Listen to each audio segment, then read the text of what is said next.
año litúrgico de don Próspero Guaranger, noveno domingo después de Pentecostés. Las desdichas de Jerusalén. El llanto de las desdichas de Jerusalén forma en Occidente el objeto del Evangelio de hoy.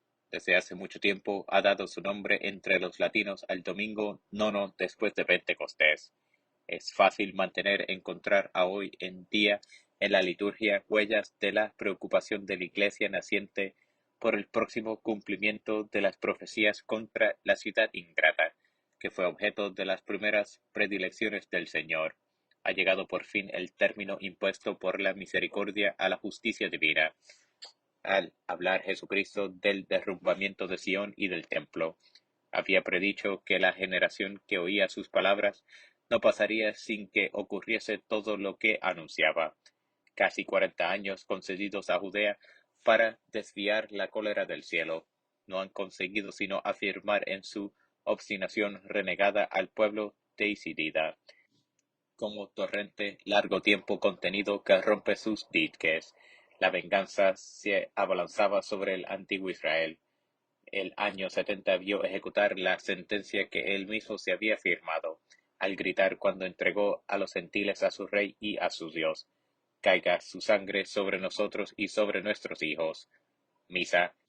Israel se había hecho enemigo de la Iglesia. Dios, como había anunciado, le castiga y dispersa sus restos. La Iglesia toma ocasión de la ejecutación de los juicios del Señor para poner de manifiesto la humilde confianza que deposita en la ayuda de su esposo. Introito, he aquí que Dios me ayuda, y el Señor es el defensor de mi vida. Torna los males contra mis enemigos y dispérsalos con tu poder, Señor, protector mío. Salmo. Oh Dios, sálvame en tu nombre y líbrame con tu poder. Gloria al Padre. Los judíos gritan al cielo, y los oídos del Señor quedan cerrados a sus súplicas, porque no han sabido pedir lo que agrada al Señor. La Iglesia pide en la colecta que no ocurra así con sus hijos. Colecta. Abre, Señor, los oídos de tu misericordia a los preces de los que te suplican, y para que puedas satisfacer los deseos de los que te ruegan, haz que te pidan lo que a ti te es grato. Por nuestro Señor. Epístola. Lección de la epístola del apóstol San Pablo a los Corintios. Hermanos, no deseéis cosas malas, como las desearon los hebreos en el desierto, ni adoréis los ídolos como algunos de ellos, según está escrito: sentóse el pueblo a comer y a beber, y luego se levantaron a rezotar. Ni forniquemos como algunos de ellos fornican, y murieron 23,000 en un día. Ni tentemos a Cristo como hicieron algunos de ellos, y perecieron mordidos de las serpientes. Ni murmuréis como algunos de ellos murmuraron, y fueron muertos por el ángel exterminador.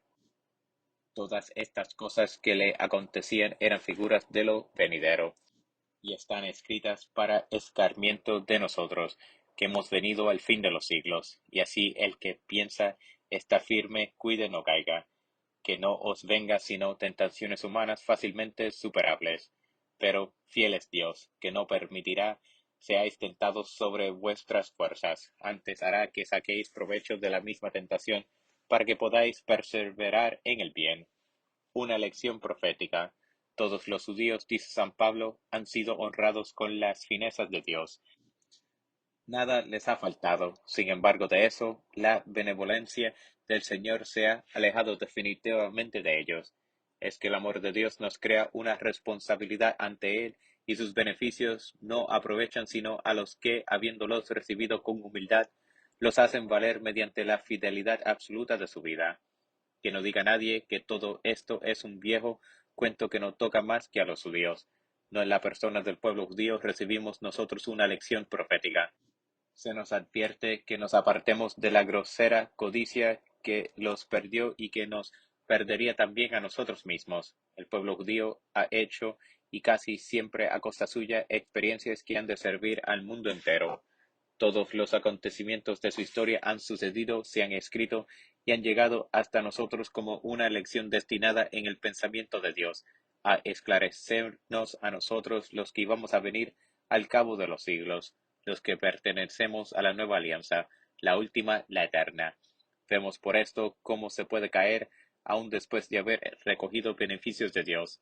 Así pues, lejos de nosotros toda presunción y toda falsa seguridad, puede ser que sobrevengan pruebas más pesadas que las que hemos soportado hasta ahora y que Dios ha medido conforme a nuestra debilidad.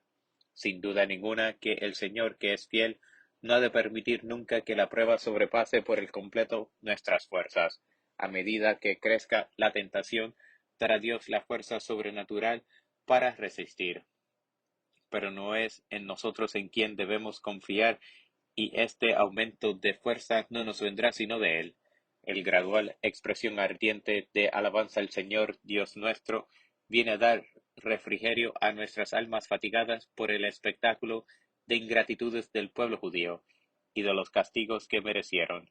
Aun en los días más tristes no falta la alabanza en la iglesia, pues no hay ningún acontecimiento aquí abajo que pueda hacer olvidar a la esposa los esplendores del esposo, o impedirla que exalte sus magnificencias. En el verso hay rasgos de súplica y angustia. Gradual. Señor, Señor nuestro, cuán admirable es tu nombre en toda la tierra, porque tu magnificencia se ha elevado sobre los cielos. Aleluya, aleluya. Sálvame de mis enemigos, Dios mío, y líbrame de los que se levantaron contra mí. Aleluya. Evangelio. Continuación del Santo Evangelio según San Lucas. En aquel tiempo, al acercarse Jesús a Jerusalén, cuando vio la ciudad, lloró sobre ella, diciendo: Oh, si conocéis tú también, al menos en este tu día, lo que sería tu paz. Pero ahora está escondido a tus ojos, porque vendrán días sobre ti y te rodearán tus enemigos de trincheras, y te asediarán y te apretarán por todas partes y te prostrarán por tierra a ti, y a los hijos que están en ti, y no dejarán en ti piedra sobre piedra, por no haber conocido el tiempo de tu visitación. Y entrando en el templo comenzó a expulsar a los que vendían y compraban en él, diciéndoles: Escrito está, mi casa es casa de oración, pero vosotros la habéis hecho cueva de ladrones. Y estaba enseñando todos los días en el templo. Las lágrimas de Jesús. El pasaje que se acaba de leer en el Santo Evangelio se refiere al día de la entrada triunfante del Salvador en Jerusalén, el triunfo que Dios Padre preparaba a su Cristo antes de los días de su pasión. No era, desgraciadamente, pronto se vio el reconocimiento del hombre Dios por la sinagoga, ni la dulzura de este rey que venía a la hija de Sión montando en una asna, ni su severidad misericordiosa contra los que profanaban el templo, ni sus últimas enseñanzas de la casa de su padre, podrían abrir aquellos ojos obstinadamente cerrados a la luz de la salvación y de la paz. Los mismos lloros del Hijo del Hombre no podían, pues, alejar la venganza divina. Fue necesario que llegase por fin el turno a la justicia. Conviene que contemplemos por unos instantes las lágrimas de Jesús. El Señor volvió su mirada a la gran ciudad, hacia la mole del templo, y una tristeza infinita embargó su alma. Lloró sobre su patria. Fueron verdaderos sollozos, y las palabras que pronunció tenían, en efecto, un acento como entrecortado en que descubría la violencia de la emoción. No perdamos nunca de vista que el Señor ha pertenecido a nuestra humanidad. Amaba a Jerusalén como judío, como hijo del hombre, como hijo de Dios. Jerusalén era el corazón de Israel y de todo el mundo religioso, la ciudad que Dios se había escogido. Habría podido llegar a ser la capital del mundo mesiánico, destinado a abrazar a todas las naciones. En el pasado nunca le faltaron las advertencias y los castigos saludables. Durante 3 años el Señor mismo la había iluminado tan abundantemente, hasta en el Calvario y más allá por el ministerio de sus apóstoles debía tender los brazos a su pueblo. Pero todo sería inútil y por fin sería necesario que interviniese la justicia. Y nosotros podemos leer en el historiador Josefo con qué rigurosa exactitud se realizó la profecía del Señor concerniente al castigo de Jerusalén, que es la más impresionante lección de la historia. La Iglesia en el ofertorio se felicita por sus hijos del cuidado que emplean por la gracia del esposo en observar los mandamientos del Señor.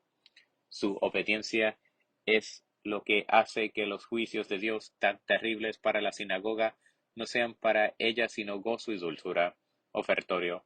Las justicias del Señor son rectas, y alegran los corazones, y sus juicios son más dulces que la miel y el panal. Por eso tu siervo los observa.